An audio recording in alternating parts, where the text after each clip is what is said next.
this is Polyban Teachers and I am Sagorika Banerjee. As promised in my previous video कि मैं अब ये वाला वीडियो क्लास 12th के बच्चों के लिए लाऊंगी. So this is my video for the students of class 12th CBSE who are going to appear for the board exams. और मैं आज आपके लिए चैप्टर द इंटरव्यू लेके आई हूँ जो कि आपकी बुक फ्लैमिंगो में से है. सो ये चैप्टर जो है ना थोड़ा सा हट के है, इसमें कोई स्टोरी लाइन एज सच नहीं है, बड़ा ही बेसिक सा जनरल सा टॉपिक है जिसमें the writer of this chapter is Christopher Sylvester. So let's start with the video and watch the video till the end. आपको इस वीडियो में बहुत सारी इंपॉर्टेंट बातें बताई जाएंगी जो आपके बोर्ड के पॉइंट ऑफ व्यू से बहुत ही रिलेटेबल है. And apart from the whole chapter explanation of the chapter, I will also discuss with you the competency based questions which are made by the CBSE and the students are supposed to do. How to answer them, that is also given in this video. So watch this video properly. I will give you some introduction about the chapter and the author.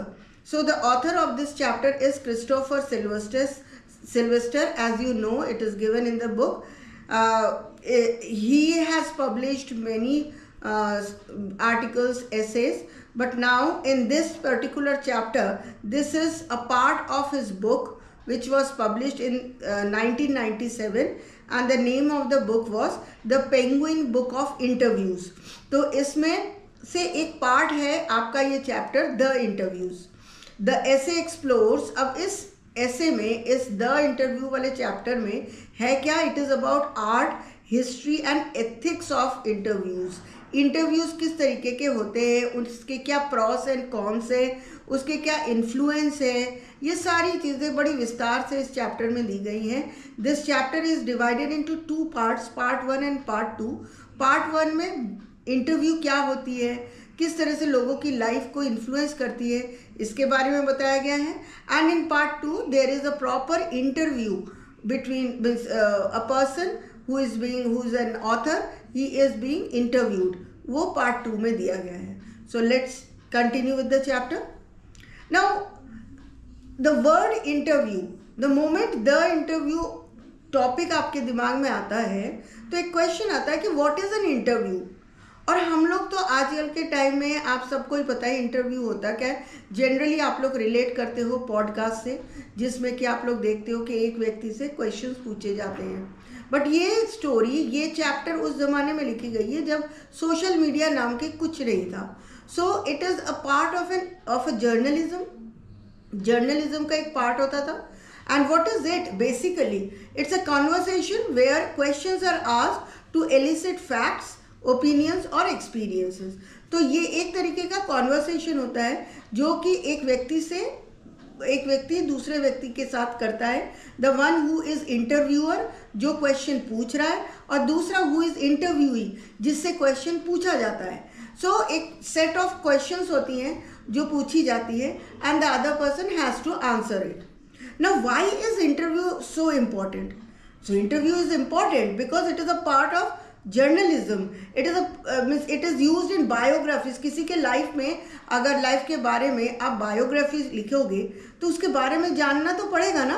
And that you can understand, that you can know through interviews. And then it also helps in research work. अब interviews कैसे लोगों की ली जाती है? Most of the time the interviews are being taken of some public personality, renowned personality. ऐसे लोगों की ली जाती है जो काफ़ी पब्लिसाइज्ड है सोसाइटी में. नॉर्मल कॉमन पीपल का भी इंटरव्यू लिया जाता है. So this chapter is about the interview of renowned authors, renowned public personalities. और उसके बारे में है फर्स्ट पार्ट में कि किस तरीके से ये इंटरव्यूज़ उनकी लाइफ को अफेक्ट करती है. Now coming to the purpose of the lesson. इस लेसन को आपके सिलेबस में दिया क्यों गया है? What is the purpose of it? ये भी तो जानना ज़रूरी है.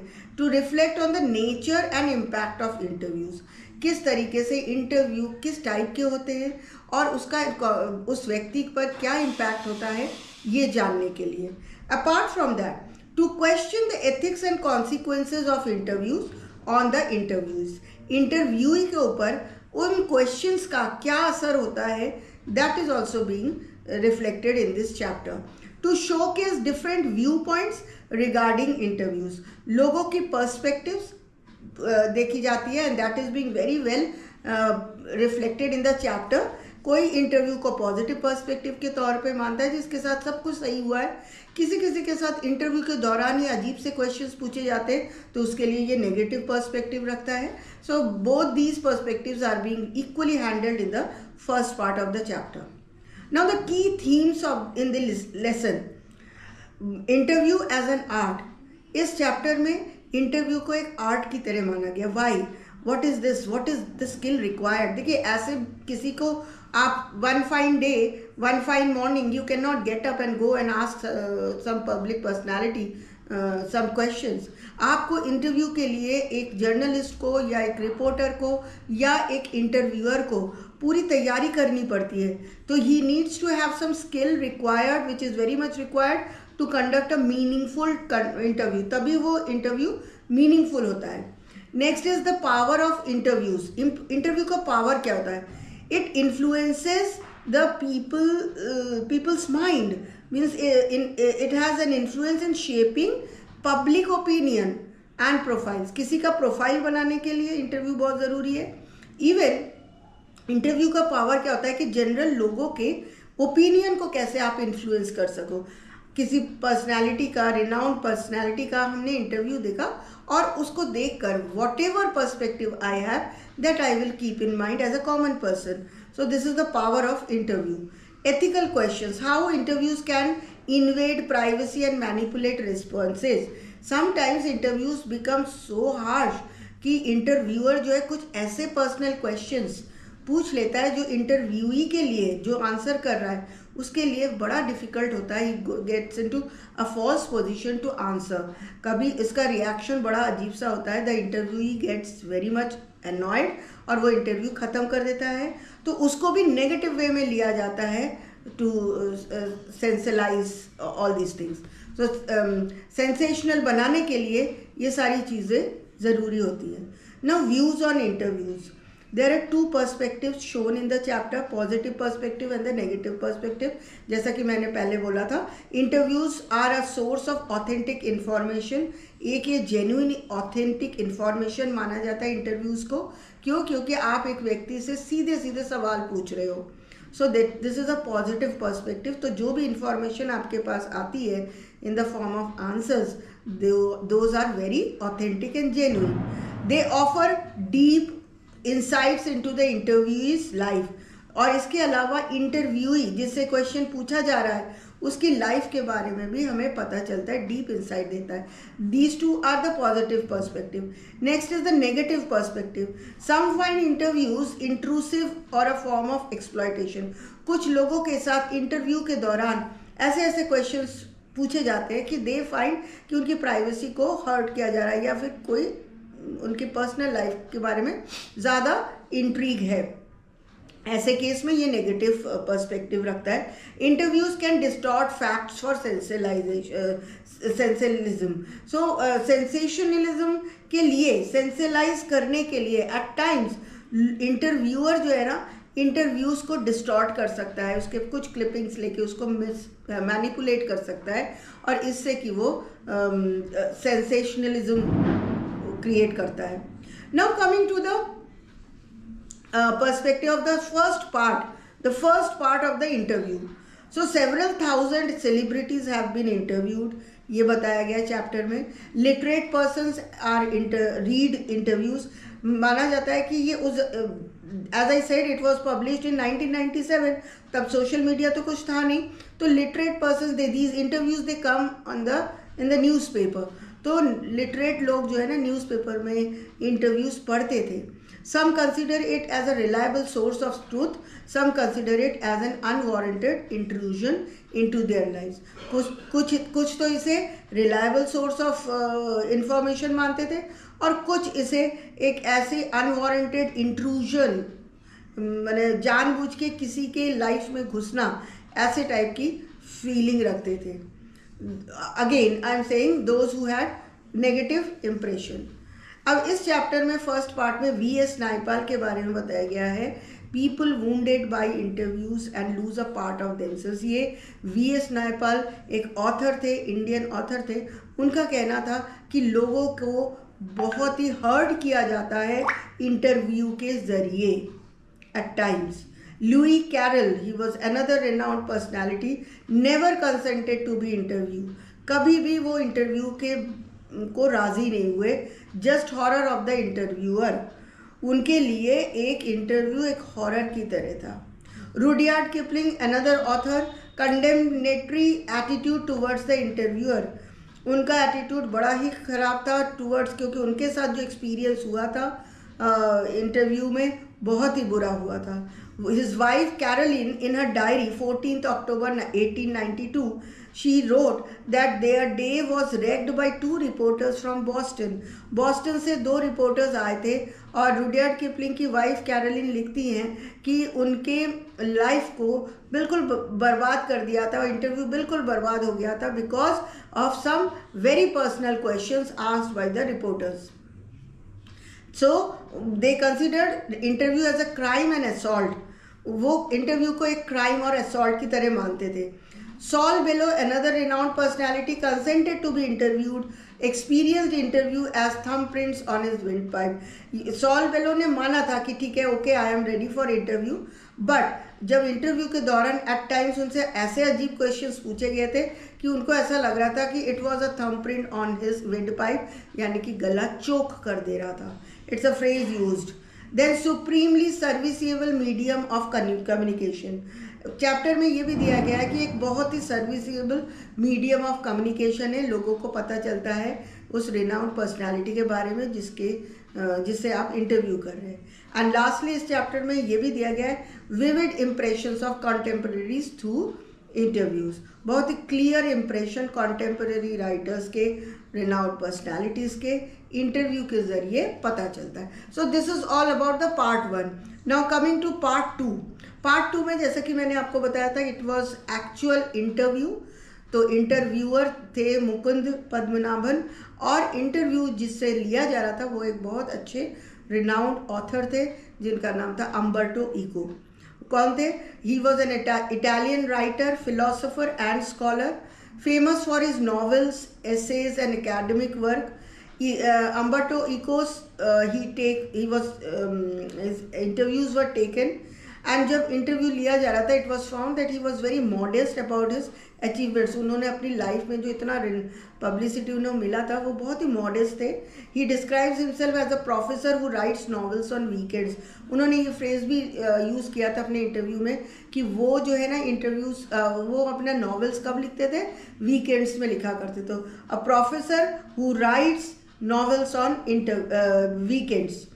Then coming Umberto Eco's writing style. अगर हम writing style की बात करें, he uses the term interstices to explain how he writes.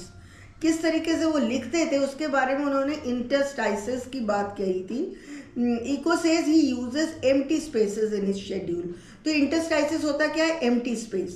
और इसका उन्होंने बड़ा अच्छा एग्जाम्पल दिया था कि सपोज उनका कोई फ्रेंड जो 2nd फ्लोर से उनसे मिल ले 9th फ्लोर में आ रहा है, तो जब तक वो लिफ्ट से चढ़ के आ रहा है और जब तक अम्बर्टो इको उसका वेट करें, उस स्पेस को कहेंगे एम्प्टी स्पेस. और उसी समय उनके दिमाग में वो एक प्लॉट, एक कहानी बना लेते थे. तो this is called, he used to use the interstices, that is the empty space in his schedule. Semiotics and story telling. उनकी कहानी का एक और इम्पॉर्टेंट बड़ा मतलब रिनाउंड उनको रेनन्सिएशन एक और बड़े बहुत ही अच्छे कैरेक्टरिस्टिक के लिए मिला था, and that was semiotics and story telling. उनकी लेखनी जो थी, उनकी जो राइटिंग थी, स्टोरी टेलिंग मेथड की थी, और ही यूज्ड सेमियोटिक्स. सेमियोटिक्स क्या होती है? It is the study of sign. Sign मतलब सिम्बल्स, साइंस, जेस्चर्स. इनके ज़रिए वो अपनी कहानी लिखा करते थे. So how his academic background influences his writing. वो एकेडमिकली एक प्रोफेसर थे, तो ये बैकग्राउंड भी उनको काफ़ी हद तक हेल्पफुल हुआ राइटिंग में. Now if I talk about the ethical dilemmas in interviews, again privacy versus public interest. एक तरफ उस व्यक्ति का प्राइवेसी हर्ट होता है, दूसरी तरफ लोगों की पब्लिक इंटरेस्ट बहुत ज़्यादा जागती है. सो मैनिपुलेशन ऑफ इंफॉर्मेशन का मैनिपुलेशन भी होता है, चेंज भी होता है. सेंसेशनलिज्म, दैट मीन्स किसी भी चीज़ को सेंसेशनल करने के लिए आपका इंटरव्यू लिया जाता है. So this is all about the ethical dilemmas interviews में. Now coming towards the major point in this chapter, interview of Umberto Eco by Mukund Padmanabhan. जैसा कि मैंने आपसे बोला था, ये मुकुंद पद्मनाभन कौन थे? He was a journalist in the Hindu newspaper. तो द हिंदू एक इंग्लिश न्यूज़पेपर है, बहुत ही अच्छी न्यूज़पेपर है, उसके वो जर्नलिस्ट थे, रिपोर्टर थे.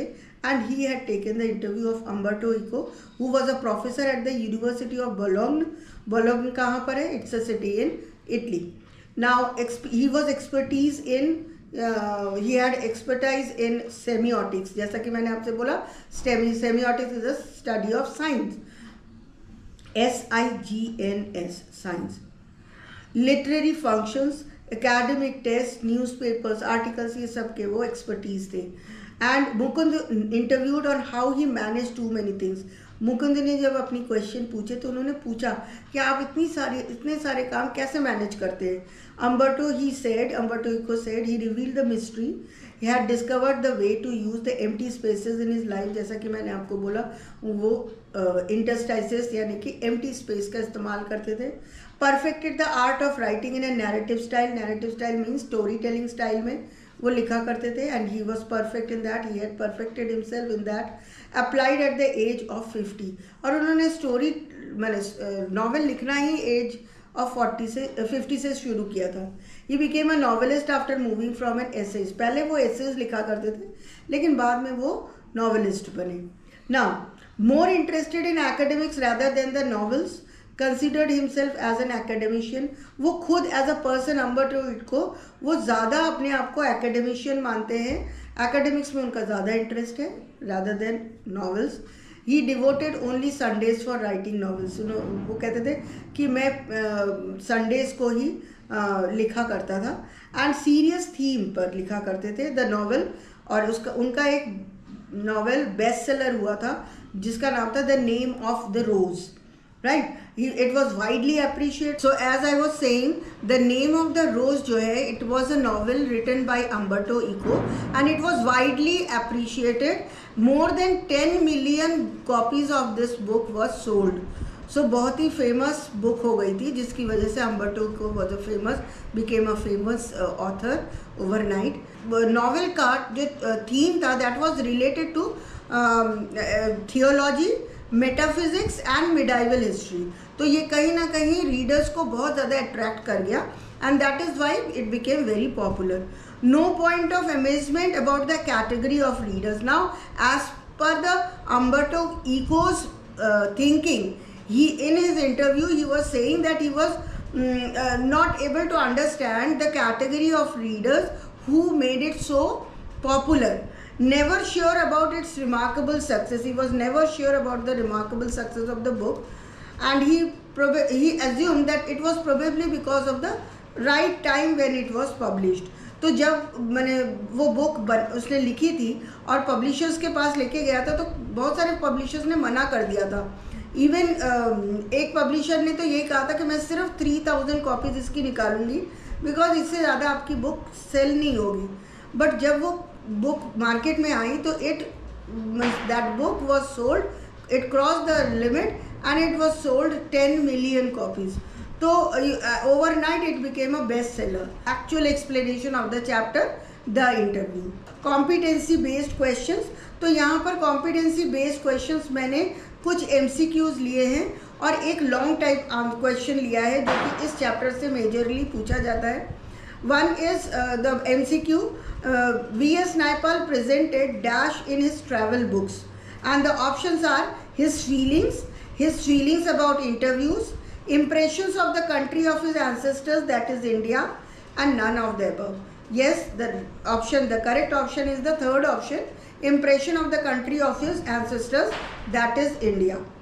तो अब आप समझिए कि V.S. नायपाल के बारे में ना बुक में ही नीचे दिया हुआ है स्टार बना के उसमें दिया हुआ है who was he was an Indian author who used to write majorly about the different travel places of India. Now coming to the next MCQ question, special about Eco's, Umberto Eco's academic writing style. उनकी academic writing style कैसी थी? His realistic narrative style with trial and errors, पहला option. Second option is interrogative style. Third option is his monotonous unrealistic style. Fourth option is fictitious imaginative style. तो इनमें से yes, the second option is the right answer. His interrogative style. Coming to the third MCQ question is the expression thumbprints on his windpipes. ये एक expression chapter में दिया हुआ है, refers to. इसका मतलब क्या है? So question can be asked on this. Options are creating excessive pressure on throat. Second is creating excessive pressure on vocal cords. Creating excessive pressure and tension for someone. And the last is none of the above given reasons. So इसमें से yes, the third option is the correct answer. That is creating excessive pressure and tension for someone. Now this was all about the MCQs. Now coming to the long type question. मैंने एक question लिया है इसमें. That is a competency based question. Every famous person has a right to his or her privacy. हर famous person को अधिकार है, right है कि वो अपनी प्राइवेसी मेंटेन करे. फेमस पर्सन का मतलब ये नहीं है कि he is open to all, सबको अपने बारे में, अपने प्राइवेट, अपने पर्सनल लाइफ के बारे में बताए. It is not necessary. Interviewers sometimes embarrass celebrities with very personal questions. लेकिन कॉन्ट्ररी टू दिस समटाइम्स बोला गया है, इंटरव्यूअर्स जो होते हैं अपने इंटरव्यू में कुछ एम्बैरेसिंग क्वेश्चंस उनके पर्सनल लाइफ में से पूछ लेते हैं. Elucidate with reference to the lesson the interviews. The interview से आपको इस क्वेश्चन पर आंसर लिखना है related to this. So I have written an answer. आप इस आंसर को पॉज करके लिख सकते हैं और इसको याद भी कर सकते हैं for the sake of question examination point of view. So in the interview, Christopher Sylvester explores the nature of interviews and the ethical questions they raise. While interviews are a powerful tool for gaining insights into public figures' lives, they can sometimes cross boundaries. हालांकि interviews क्यों लिए जाते हैं? जो public figures होती हैं उनकी life के बारे में लोगों को पता चले, इसके लिए इंटरव्यूज ली जाती है. लेकिन कभी कभी इंटरव्यूअर्स जो होते हैं they cross the boundaries and they ask some very personal questions, especially when interviewers ask intrusive और overly personal questions. Celebrities like any individual have a right to privacy. हर सेलिब्रिटी को किसी भी कॉमन व्यक्ति के जैसा प्राइवेसी मेंटेन करना उसका राइट है, उसका अधिकार है. However interviewers often prioritize sensationalism. तो कभी कभी इंटरव्यूअर्स जो होते हैं वो सेंसलाइज करने के लिए, सेंसेशन क्रिएट करने के लिए अपने इंटरव्यू में अजीब टाइप के क्वेश्चंस, पर्सनल क्वेश्चंस पूछ लेते हैं, विच लीड्स टू अनकंफर्टेबल और embarrassing moments for the interview. और इससे क्या होता है, इंटरव्यूई जो है जिससे क्वेश्चंस पूछे जा रहे हैं वो एम्बैरेसिंग सिचुएशन में पड़ जाता है. Umberto Eco featured in the lesson represents a balanced approach.